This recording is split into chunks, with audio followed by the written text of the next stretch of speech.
মার্কিন president Donald ট্রাম্পের সাম্প্রতিক কথায় যুক্তরাষ্ট্রের অবস্থান নিয়ে নতুন করে বিভ্রান্তি তৈরি হয়েছে। বিশেষ করে এই যুদ্ধ কতদিন চলবে এবং যুক্তরাষ্ট্রের আসল টার্গেট কি তা নিয়ে প্রশ্ন উঠছে। বিশ্লেষকদের মতে ওয়াশিংটনের রেড লাইন বা সীমা আসলে কোথায় তা এখনও পরিষ্কার নয়। যুক্তরাষ্ট্র কি আরও দীর্ঘ সময় যুদ্ধ চালিয়ে যেতে চায়, নাকি কোনো সমাধানের পথ খুঁজছে, এই নিয়েও অনিশ্চয়তা রয়েছে।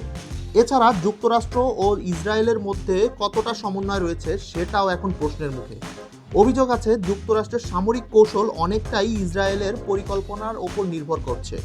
তবে সাম্প্রতিক এক ঘটনায় ট্রাম্প জানিয়েছেন ইরানের সাউথ পার্স গ্যাস ফিল্ডে ইসরায়েলের হামলার বিষয়ে যুক্তরাষ্ট্র আগে থেকে কিছুই জানত না।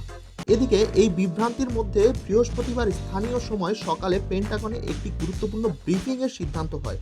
এই ব্রিফিংয়ের মূল প্রশ্ন, ইসরায়েলের ওই হামলার বিষয়ে যুক্তরাষ্ট্র কতটা জানতো বা জানতো না। সব মিলিয়ে পরিস্থিতি এখনও অনিশ্চিত। সবচেয়ে বড় প্রশ্ন, এই যুদ্ধ আর কতদিন চলবে, আর যুক্তরাষ্ট্র শেষ পর্যন্ত কী করতে যাচ্ছে।